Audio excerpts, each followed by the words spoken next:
Hey guys, and welcome back. It is really great to be back making videos for you guys. Thank you so much for your wonderful reception in my last video, just a little life update.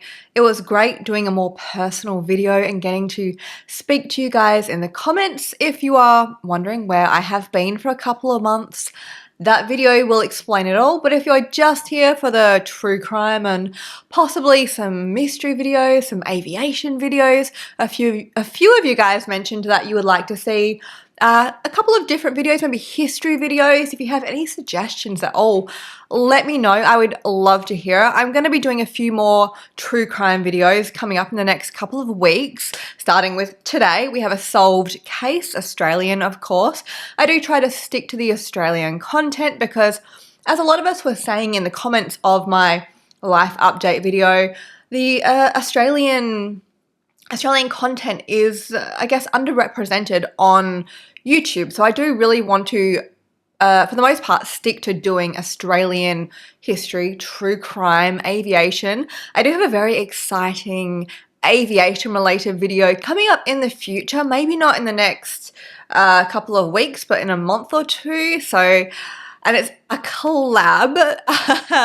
Really excited. So get ready for that. But today, I'm just rambling a lot. I do really want to sort of make these videos less of me, just reading off of my script and more of a, I'm telling you this story, I'm telling you this victim story, but we're also interacting, we're having a chat, you're talking to a friend. And if that means I'm sort of maybe going off script from time to time, but obviously sticking to the story, then that's what I'm going to do. But that is enough for rattling on in today's intro. Today we are talking about a 19-year-old teenager that was brutally murdered in the city of Albury in New South Wales. It's a rural town. And this case is so incredibly tragic because this young girl was just having a night out with friends when she crossed paths with the wrong person. So we're going to start at the very, very beginning, going back to 1971, right here in Perth, Western Australia, where I live. June and Bob Meredith met, fell in love, and eventually got married, and by 1977 they were living over in Melbourne on the other side of Australia, where they fell pregnant with their first child, who would be a daughter that they named Kim Louise Meredith. And 2 years later, they fell pregnant with their second child, a son that they named Graham, and their family was complete. By 1989, the Meredith family had packed up their bags and moved to the smallish rural city of Albury, which is about a 6-hour drive southwest of Sydney. And this big move from the big city to more small city rural living was because of Bob's job. And to be honest with you, I hadn't heard of the city of Albury before I started researching this video, which, by the way, Albury has a population of around 50,000, so it is a very small city, but not, it's got more than a couple of thousand. But I do feel that if you do live in Albury or around Albury, even in Sydney, and you are maybe a bit older, that you would be familiar with this case, because this case had an incredible impact on the city of Albury, the people that lived there. It was so horrendous for so many reasons. There's a lot of reasons why this case in particular, this murder, left an impact on the people, which I'm going to get into a bit, as we go on. So let's move on to talking a bit more about Kim. Growing up, Kim, she loved music, and in particular, she was a very talented piano player. And she took it very seriously as well, so much so that when she finished up high school, she was seriously considering going to university to study music. But there was a catch to this, and that meant she would have to actually leave Albury, leave all her friends and family behind, and move to a big city like Sydney or Melbourne, which obviously for a teenager is an incredibly big and scary decision. In fact, it's something that I tried to do myself at around the same age. I packed up my little bags and I moved from Perth to Sydney, and I lasted 6 weeks. It's a scary time, especially when you don't know what you want to do, and being away from your loved ones is a very difficult experience. So when Kim did eventually graduate high school, she decided to take a bit of a year off to really think about her decision. And in this year, she decided that she was going to do a little bit of traveling and also move out from her parents' house. So spend some time really, trying to find herself and develop a sense of independence. And it was actually her father, Bob, that really encouraged his daughter to take the time to travel. And he was so encouraging, in fact, that he actually gave Kim his frequent flyer points to give her a bit of a head start in her travels. And by the way, she was planning to travel to Europe. But there was a bit of a catch with her father giving her his frequent flyer points, and that was that her mother accompanied her for the first couple of weeks of her journey, which completely makes sense. She was still a teenager, and going on a solo trip to Europe is not only scary for the individual, but I'm guessing would be incredibly scary for the parents. So I'm sure it was very much a case of peace of mind by sending June with Kim for those first few weeks as she sort of learns to navigate really how to travel solo and settle into Europe and sort of, all those things that we don't really know how to do at that age. And I'm sure for Kim as well, that would have been quite a relief to have her mum there, sort of showing her the ropes for those first few weeks. And this trip with Kim and her mum turned out to be a beautiful experience where mother and daughter got to bond as they got to explore Europe together and travel together. And from what I can tell, it's an experience that June looks back on incredibly fondly, of this time she got to spend with her daughter before the following events occurred. So it wasn't long before June was heading back to Australia, leaving Kim in London, where Kim got a job to support herself. And I'm not actually sure how long Kim was in Europe or where else she went, but it sounds like she was there for at least a couple of months if, she got herself a job and was supporting herself. But anyway, after a while, it was time for Kim to return to Australia and make some decisions about her future. Was she going to stay in Albury and stay close to friends and family, or was she ready to venture out to the big city and study music? And upon her return, she did make that decision. She decided that for now, she was going to stay in Albury and attend La Trobe University, where she would study business management and hospitality. And also during this time, she decided to move back in with her parents, which at that age completely makes sense. As I said, Kim was still a teenager at this point, and bloody hell, life is so hard when you're a teenager, and you've finished high school and you kind of know what you want to do, but you don't really, and you're not quite independent. You're still relying on your parents, and you haven't really seen the world yet. Kim, she did get out there and see Europe, which is incredible, and what an amazing experience for her to have gone through, especially getting to experience some of that with her mum. But anyway, she did decide to stay in Albury for the time being. We are now in the year 1996, if you're wondering where we are in the timeline, and Kim is 19 years old. And during this year, Kim is studying at La Trobe University, and she also got herself a job working at a place called the Commercial Hotel, so working in hospitality, and she also worked one day a week at her father's office. The Commercial Hotel, by the way, was a bar, and I think it's quite a well-known bar in Albury. And also during this time, Kim did continue playing the piano, and who knows, she may have pursued it in the future, but unfortunately, that's something we will never have the answer to. So let's fast forward to Friday, March 22, 1996. On that night, Kim was working a shift at the Commercial Hotel, and after work, she had made plans to catch up with some of her high school friends for a couple of drinks at the nearby Terminus Hotel, which the locals called the Termo Hotel. And, you can really always rely on an Australian to shorten something with an O on the end, like Smoko, Servo, Bottle-O. You get the point. At around 12 a.m, Kim decided to leave the Termo and head over to Sodden's Hotel, which is about a 9-minute walk away, because she was meeting up with another school friend named Lisa, who had actually moved to Melbourne recently but was in Albury for the weekend visiting. And a friend of Kim's, OJ, almost made this 9-minute walk over to Sodden's Hotel with her, but at the last minute decided not to, meaning Kim was making this short 9-minute walk alone. And I should really add in here as a side note from what I did read during my research, that Albury's nightlife had become increasingly violent at this time. Not so much that people, or the young crowd especially, were not heading out or had developed any fear of heading out, but people were definitely aware that violence was on the rise in Albury. And this side note, this fact, will come into play a bit later on when I'm talking about what happened. It's not like there had been like a murder or multiple murders, and there wasn't like there was a serial killer on the loose. So like, for example, here in Perth, when we had the Claremont serial killer case happening coincidentally back in 1996, just like this case, there was fear amongst the young people going out in Claremont to actually go out and enjoy a night out because there was a serial killer on the loose.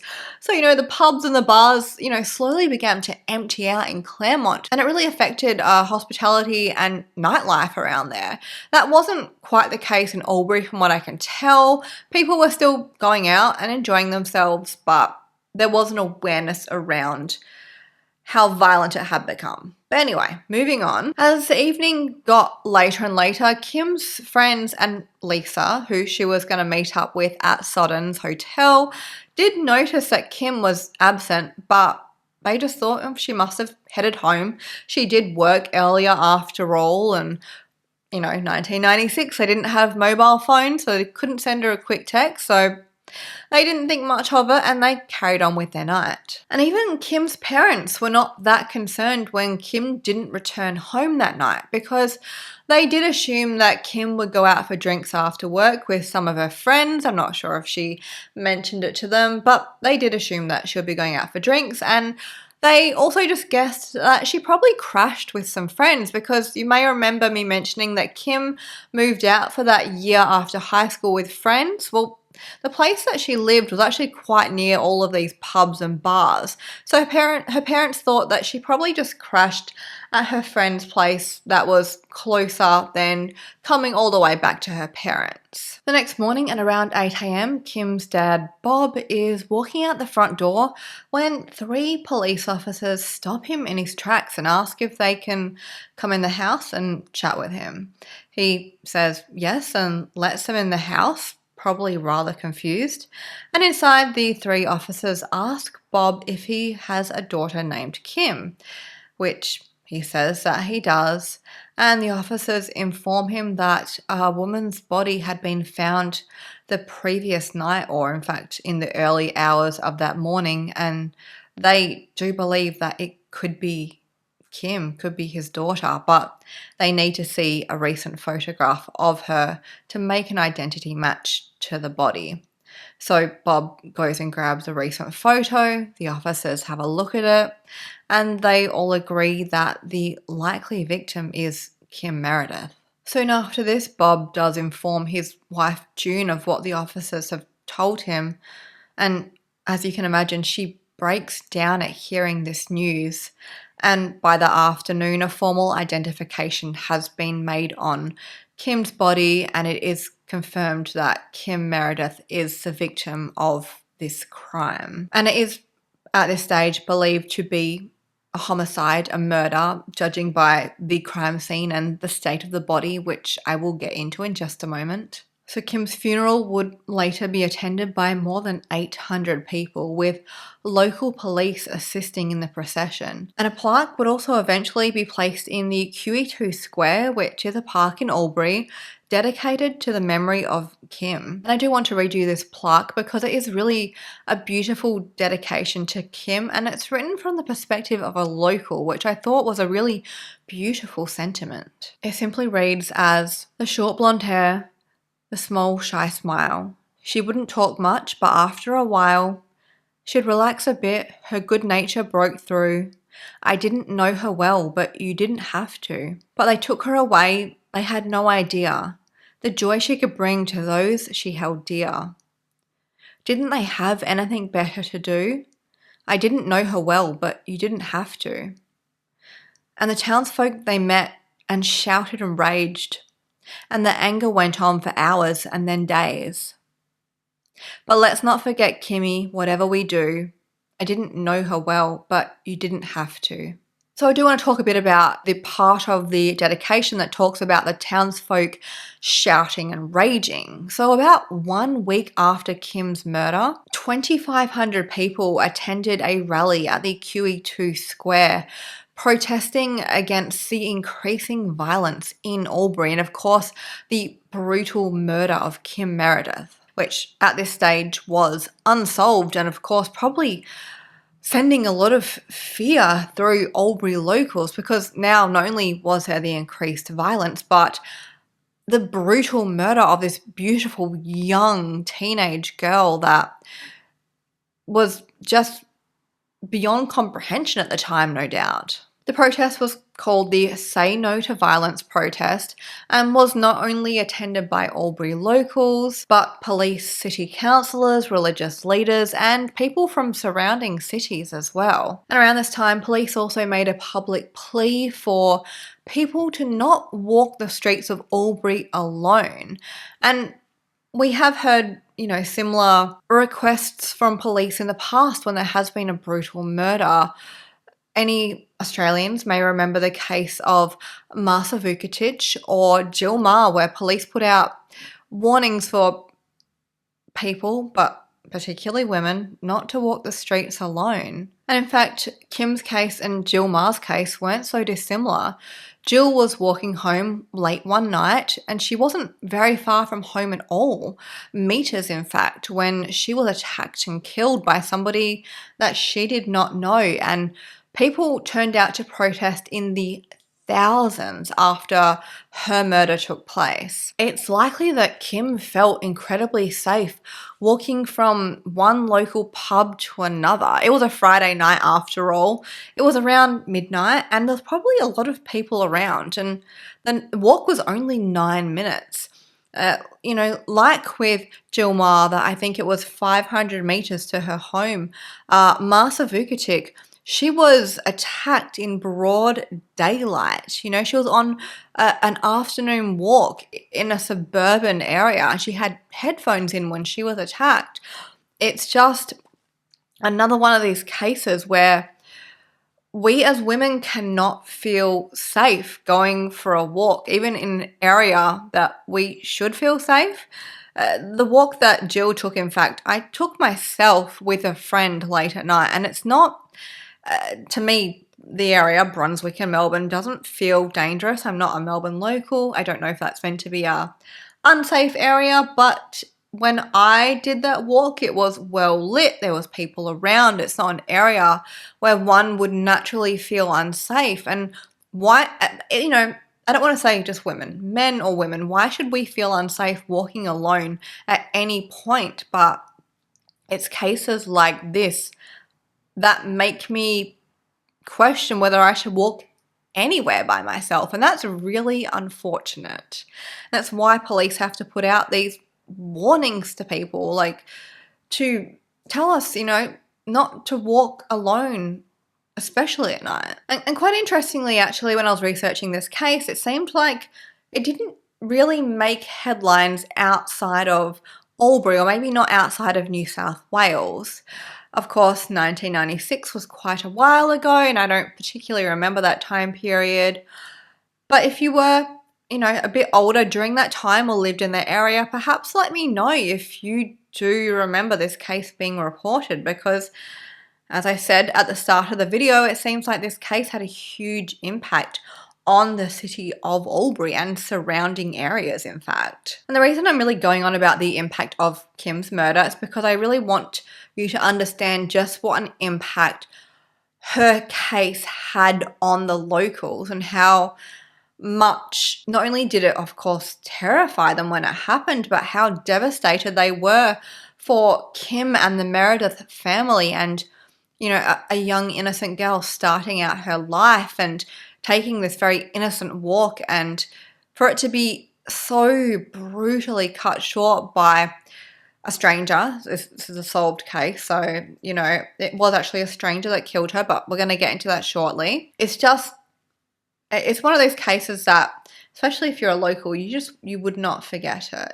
I think every city has that case, and this has to be that one for the people of Albury. So now we're going to rewind back to the night of the murder, because the last you heard, Kim was making her 9-minute walk from the Termo to Soddens when she was killed. So in the early hours of that morning, in a small car park located in the corner of Swift and Macaulay Street, meters from Soddens Hotel, a security guard was on his evening patrol when he spotted a person slumped up against an office door which was lit up by the street light above. The security guard, likely thinking that this person was somebody that had simply passed out from a very big night out on the town, approached the person to investigate, to make sure they were okay, to, you know, potentially wake them up and get them home safely. But as he came closer to this person, to this body, the horrific scene that he saw him in front of him made his blood turn cold. And I will warn you now that this crime scene is a lot to take in. What this security guard saw was a young blonde woman sat in a pool of her own blood, soaked in a pool of her own blood, naked, wearing only her socks, and a neck wound that was so severe it had resulted in near decapitation. Upon examination of her body and the crime scene, it appeared that Kim had been dragged through the car park before being propped up against this office door under the streetlight, as if to display her body, as if to humiliate her, which is just sick to think about. And human feces were also found smeared across her stomach. And as I said, this murder was shocking and horrific for multiple reasons, a number of reasons. I mean, for one, as I said, the perpetrator had gone out of their way to strip Kim naked and prop her up on display for anyone to see, giving her just to humiliate her in death, which is, as I said, it's sick beyond belief. And of course, the level of violence that was used to cut someone's throat to that point is just shows a level of anger that most of us could never comprehend. And then, of course, perhaps most baffling of all was the why. Kim was 19 years old. She was well liked in the community. She had friends and family that loved her. She didn't seem to have an enemy in the world, no disgruntled exes to speak of. It was very confusing to see this level of violence and humiliation used against somebody so young and innocent.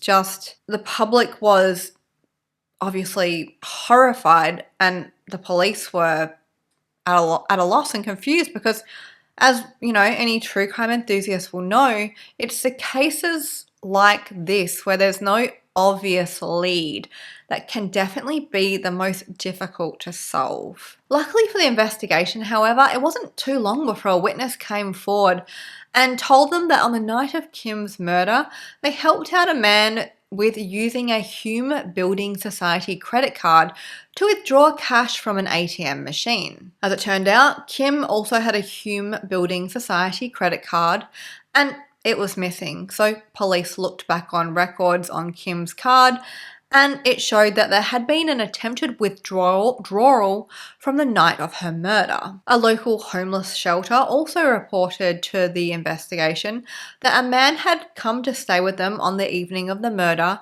that appeared incredibly agitated and also happened to have blood on him. So the description of the man that attempted to use the credit card and the man at the homeless shelter happened to match. And it wasn't long before police learnt that this man was 23-year-old Graham Edward Males. And Graham Mayles had actually been spotted at the Termo Hotel around the same time Kim had been there on the night of the crime and was later seen sprinting in the direction of the crime scene that night.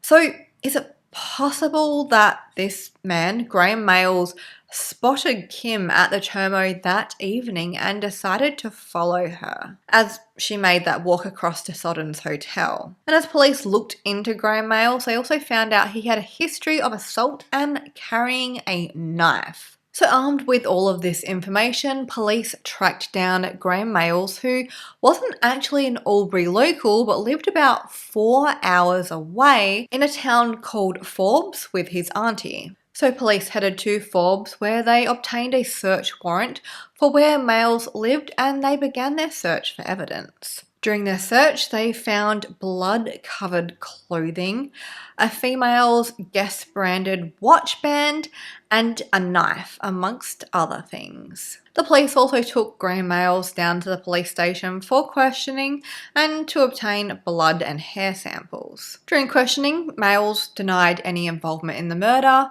and it appeared that he had no connection to Kim, and Kim did not know who he was.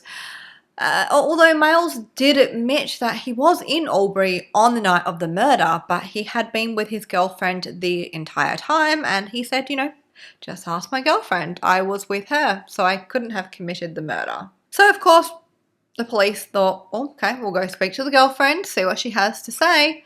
And the girlfriend, the supposed girlfriend, told police that she had not seen Graham Mayles in over a year. So there went that alibi for Graham. Despite this, with no direct proof and with blood sample testing taking weeks and weeks back in 1996, police were forced to temporarily let Mayles go.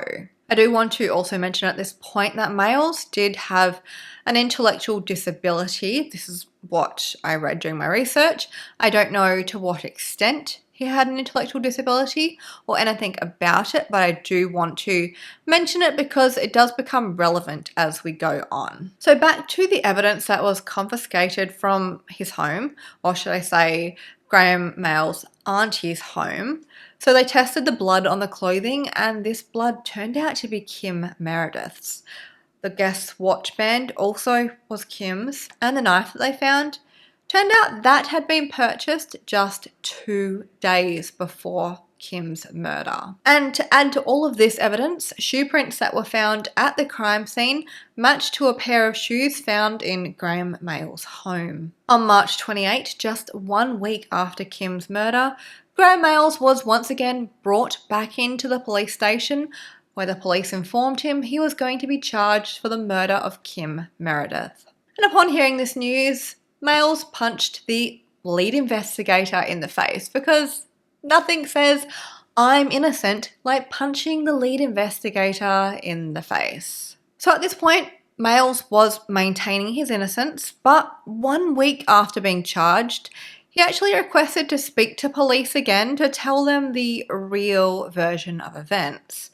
And in this real version of events, Mayles claimed to police that actually he had been a witness to the murder. His friend Tony was the murderer. So this is what Mayles told the police happened.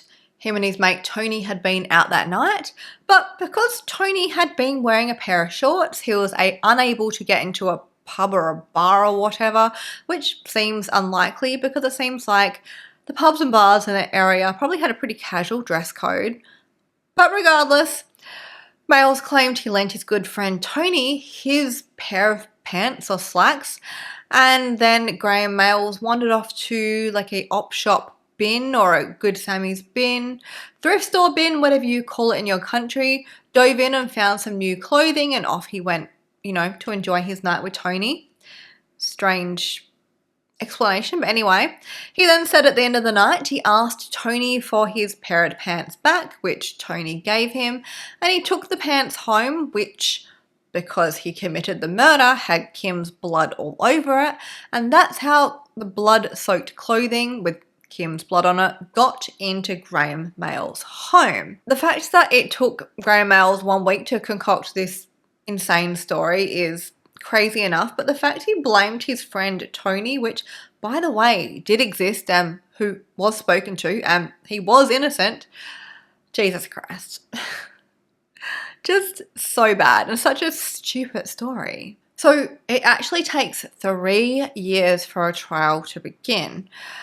And it is found, by the way, that Graham Mayles is fit to stand trial despite his intellectual disability, although his lawyer did petition on multiple occasions that his client was not fit to stand trial. It was found that he was. So court proceedings went ahead, and after a 16-day trial in April of 1999, Graham Mayles was found guilty and sentenced to a minimum 18-year term with a maximum of 25 years. However, just 2 years later, the Court of Criminal Appeals overturned this decision, now claiming that they believed that Mayles had not been fit to stand trial, which is just bloody mind-boggling because they went to the effort of making sure he was fit to stand trial. His lawyer petitioned on multiple occasions to say he wasn't. There's a lot of back and forth, back and forth, back and forth.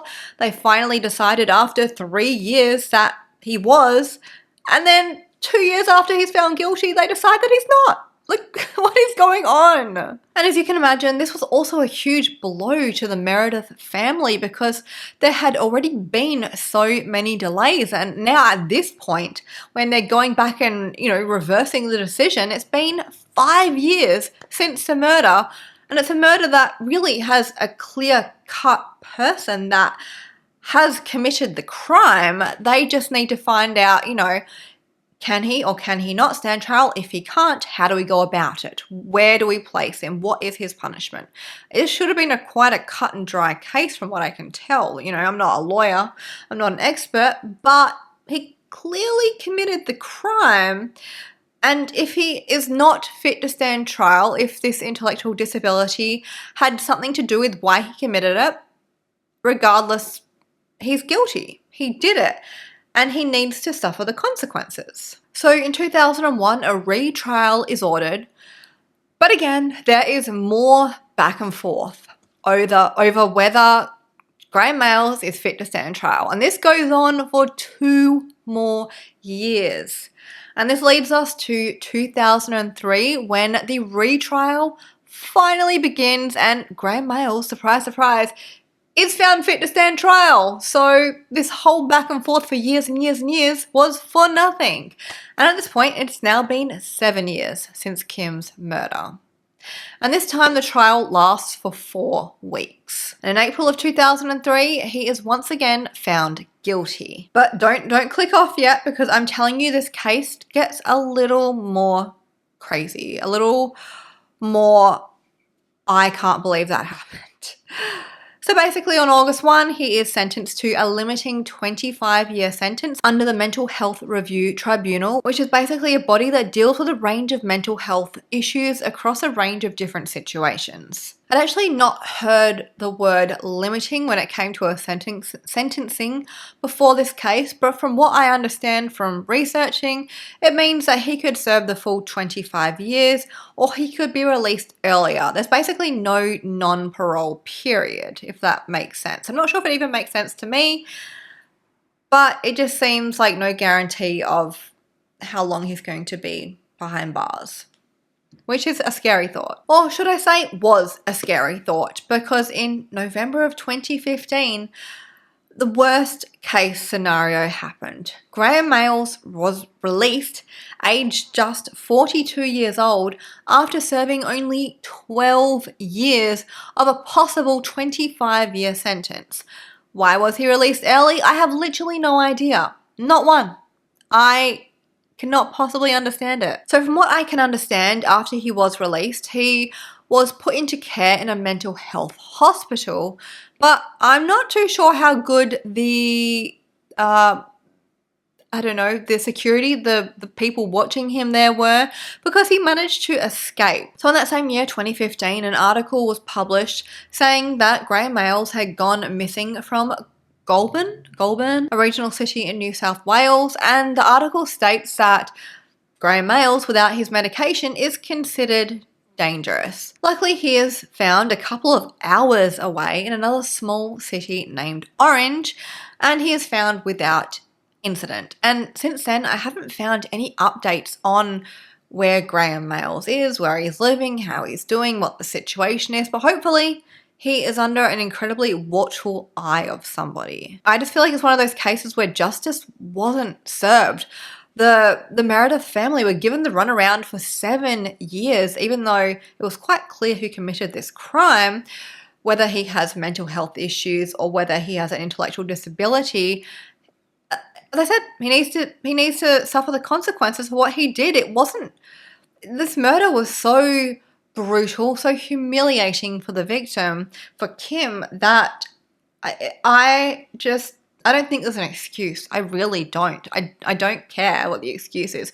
If you are able to decapitate someone and leave them naked on display and leave your bodily fluids all over them,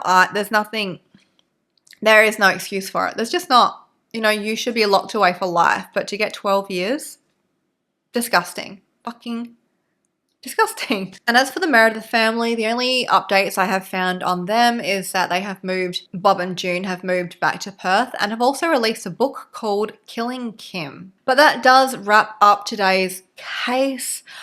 Let me know your thoughts down below on this just horrible, tragic case of somebody that was just in the wrong place at the wrong time. Cases like this they're always hard to digest because it's hard for us to understand how somebody can just kill another human at random with no rhyme or reason, and then for them to receive such a light sentence. Anyway, I feel frustrated after even telling you guys about this one. I really could just go on about it.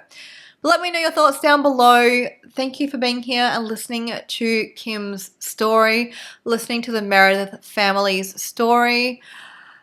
And until next time, stay vigilant and stay safe.